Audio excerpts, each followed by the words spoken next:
नमस्कार दोस्तों, अंगिरा ज्योतिष पीठ के चैनल में आप सभी का एक बार फिर स्वागत है। दोस्तों, अपने घर के फंक्शन से थोड़ा फ्री हो गया हूँ और अब आप सभी की मेल्स के आंसर्स देने शुरू कर दिए हैं मैंने। एक दो दिन में कई लोगों के आंसर्स मैंने दिए भी हैं और जल्द ही आप सभी के आंसर्स दे दिए जाएंगे, ऐसी मैं आशा रखता हूँ। दोस्तों, आज का वीडियो मेरा महाराष्ट्र चुनाव के जो रिजल्ट्स आए हैं उन पर आधारित है। दोस्तों, जैसा कि आप लोगों ने थंबनेल में देखा होगा, ज्योतिष के नियम फिर ठीक साबित हुए।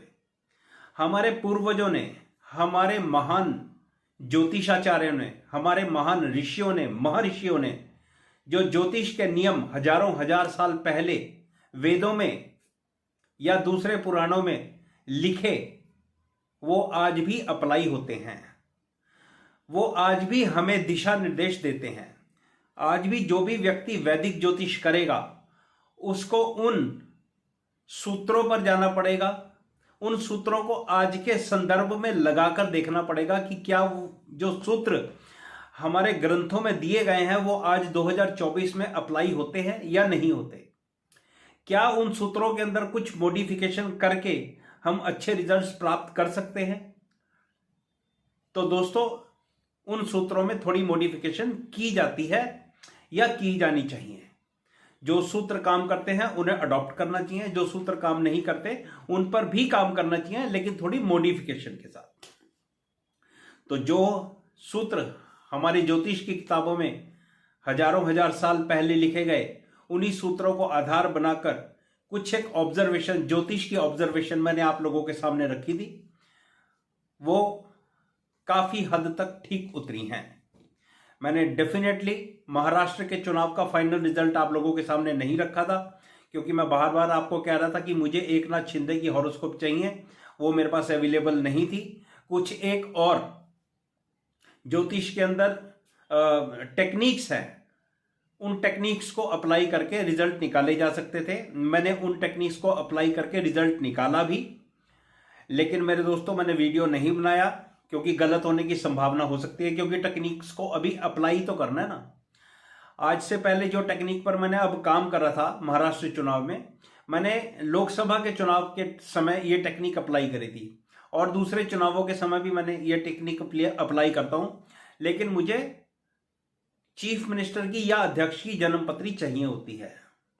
तो मैंने अभी तक जो काम किया था वो चीफ मिनिस्टर की हॉरोस्कोप के साथ इस टेक्निक को अप्लाई करके काम किया था, लेकिन अब की बार मैंने इंडिविजुअल काम करा है। तो देखते हैं ये टेक्निक आगे आने वाले चुनाव में मेरी ज्योतिष की जो नॉलेज है उसमें कितनी मदद करती है। खैर, बात करते हैं चुनाव की।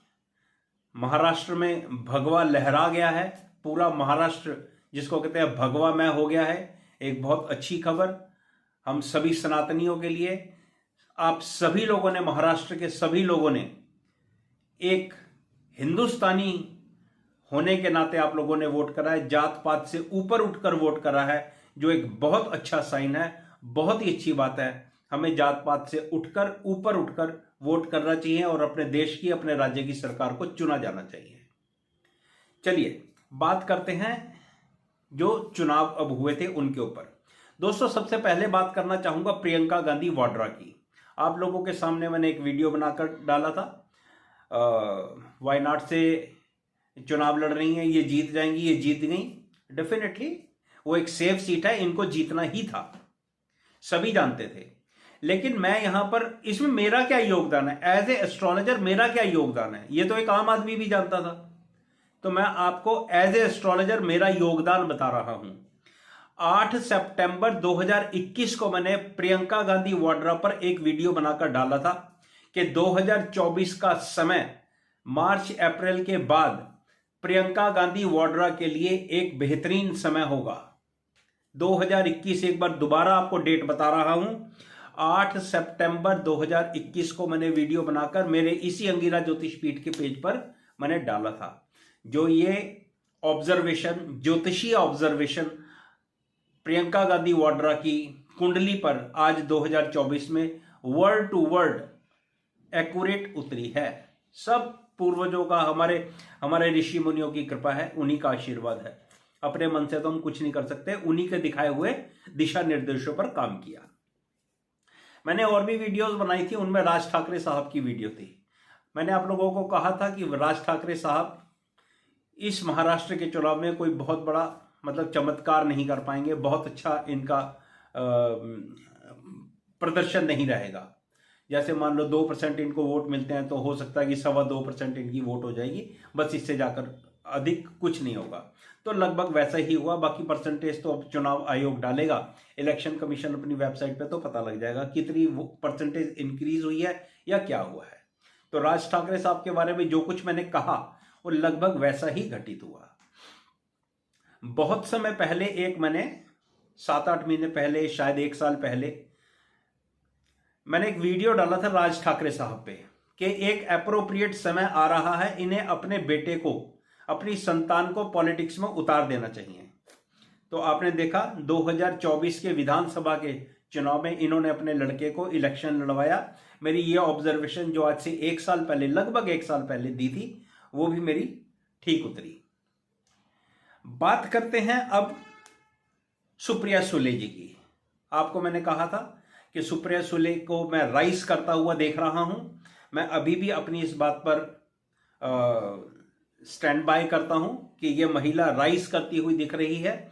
मैं बार बार कह रहा हूं, 1 साल से यह बात कह रहा हूं कि शरद पवार जी को अपनी चेयर छोड़ के अपनी संतान को आगे बिठाना चाहिए और पवार साहब को अब छुट्टी लेनी चाहिए। उनके हेल्थ के इश्यूज बहुत तेजी से आगे बढ़ेंगे। अब ये फेलियर पवार साहब को मुझे लगता है कि मजबूर करेगा कि वो अपनी बेटी को आगे लेकर आए। मैं आज एक बार फिर अपनी बात का संबोधन करना चाहूंगा, अपनी बात के साथ खड़ा रहना चाहूंगा। आने वाला समय सुप्रिया सुले जी के लिए अच्छा है। मैंने सुप्रिया सुले जी की वीडियो के अंदर कहा था कि ये मुख्यमंत्री होंगी, वन डे, एक दिन ये महाराष्ट्र की मुख्यमंत्री होंगी। बहुत अच्छे और बहुत बढ़िया इस कुंडली के अंदर राजयोग हैं। आने वाली दशाएं सुप्रिया सुले जी को सपोर्ट करती हैं। उद्धव ठाकरे जी के लिए मैंने कहा था कि इनका प्रदर्शन अच्छा रहेगा, ये कुंडली ठीक है, अच्छी है। लेकिन मैंने कहा था कि मार्च में जब शनि का ट्रांजिट मीन राशि का होगा तो मैं इस कुंडली को अच्छा नहीं देख पा रहा हूं। तो वो घटना पहले ही घट गई है। लेकिन अभी भी मैं अगर ये बात देखूं तो इनके आपस कांग्रेस से, शरद पवार साहब से अगर इनके कंपैरिजन में देखा जाए तो उद्धव ठाकरे जी ने 20 या 21 सीटें जीती हैं। कांग्रेस से अच्छी सीटें जीती हैं। कांग्रेस की शायद 14-15 है और पवार साहब की शायद 9-10 है या 11 है, कुछ इस तरह से है। तो अभी भी इनका जो प्रदर्शन रहा विधानसभा के चुनाव में वो संतोषजनक रहा। ज्योतिष के नियमों का एक बार फिर पताका ऊपर लहराई। जो उम्मीद मेरे को अगले साल थी, मैं ऐसा समझता था कि इनको 30 के आसपास की सीटें आएंगी और जो कमी पेशी रह जाएगी वो शायद जो मार्च में शनि का ट्रांजिट होगा वहां पे उद्धव ठाकरे साहब से जो इनके एमएलए होंगे वो टूटेंगे और दूसरी तरफ चले जाएंगे। ये मेरा एक अनुमान था। चलिए, घटना पहले ही घट गई है तो ये घटना घटी। देवेंद्र फडणवीस के बारे में मैंने कहा था कि ये कुंडली के अंदर सारस्वती चल रही है और ये मुझे स्ट्रगल दिखा रही है। तो ऐसा तो नहीं हुआ, डेफिनेटली नहीं हुआ।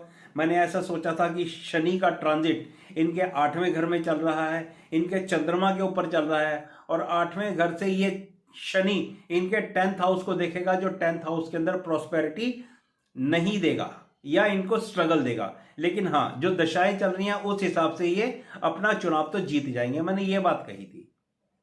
लेकिन वो आप देखो कि एकनाथ शिंदे साहब की, मैं यहां पर एक बात साथ में जोड़ना चाहूंगा कि एकनाथ शिंदे साहब की हॉरोस्कोप इतनी स्ट्रांग थी, इतनी मजबूत थी कि वो पूरी की पूरी जो इनका गठजोड़ था इन तीनों का, अजीत पवार का, शिंदे साहब का और इनका देवेंद्र फडणवीस साहब का, इनको वो अकेले ही उठाकर ले गया।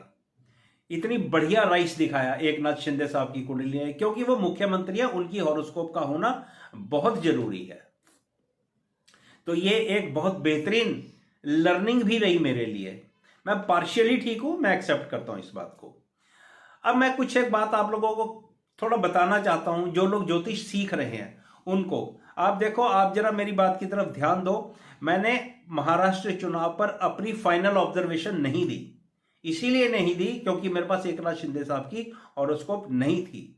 तो मैं जो लोग ज्योतिष सीख रहे हैं उन लोगों को कहना चाहूंगा, do not burn your hands. अगर आपके पास पूरा मसाला आपके हाथ में नहीं है तब तक कोई भी पॉलिटिकल वीडियो ना बनाएं, या आप जब तक 100% कॉन्फिडेंट ना हो कि ये रिजल्ट ऐसे ही मिलेंगे। डिफरेंट टेक्निक्स को अप्लाई करें और तब अपना कॉन्फिडेंट बनाएं। अब आप देखो, अगर आप सिर्फ भारतीय जनता पार्टी की कुंडली को देखते हुए 23 नवंबर की प्रेडिक्शन निकालते हो या अपना एस्ट्रोलॉजिकल ऑब्जर्वेशन निकालते हो, तो ध्यान देने वाली बात है, महाराष्ट्र में भारतीय जनता पार्टी की विजय हुई है, लेकिन झारखंड में आप देख लो क्या हाल हुआ है। इसी तरह से दूसरी स्टेट्स में भी देख लो क्या हाल हुआ है। पंजाब में कुछ नहीं मिला। तो सिर्फ एक पार्टी की जन्मपत्री को देखकर कभी भी वीडियो मत बनाओ। अगर आपको चुनाव के बारे में प्रेडिक्शन देनी है और वो उसी दिन 2 या 3 स्टेट के या तो चुनाव हो रहे हैं या चुनाव के रिजल्ट आ रहे हैं, तो अगर आपको वीडियो बनाना है, ज्योतिष सीखना है, तो आपके पास मुख्यमंत्री की जन्मपत्री का होना बहुत जरूरी है पार्टी की जन्मपत्री के साथ। और या तो मुख्यमंत्री की जन्मपत्री हो या पार्टी के अध्यक्ष की जन्मपत्री हो, तब आप कॉन्फिडेंट होकर अपना वीडियो या अपनी नॉलेज को इंक्रीज करो, या आप अपना ज्योतिषीय एनालिसिस लोगों के सामने रखो। इन चीजों का ध्यान रखो। बेशक लोगों के सामने अपनी नॉलेज को मत दिखाओ, अपने आप को पक्का करो। जैसे मैंने 23 नवंबर 2024 के जिस दिन चुनाव का रिजल्ट आया है, वो डाटा मैंने अपने पास लिख रखा है। ये लिखा हुआ डाटा, ये पूरा डाटा लिखा हुआ, इतने बजे ये हुआ, इतने बजे ये हुआ। ये सारी चीजें मैंने झारखंड की भी लिखी हुई हैं और महाराष्ट्र की भी लिखी हुई हैं। ये लर्निंग है। चलिए, अपनी वीडियो को यहीं विराम देता हूं। आप सभी का धन्यवाद। आप लोगों का प्यार मुझे मिल रहा है। Please keep watching my videos, और आप लोगों का लाइक और शेयर मेरा उत्साह बढ़ाता है। डेफिनेटली मेरा अगला वीडियो जो आने वाला है वो मेरा वीडियो आएगा इस पे, क्या नाम है, अडानी साहब पे। अभी बैठ के बना दूंगा। उसके अंदर लर्निंग है, जो लोग ज्योतिष सीख रहे हैं उसके अंदर लर्निंग है। आप लोगों को 2-3 सूत्र बताऊंगा और फिर उस वीडियो पर आगे काम करूंगा। वीडियो देखने के लिए सभी का धन्यवाद।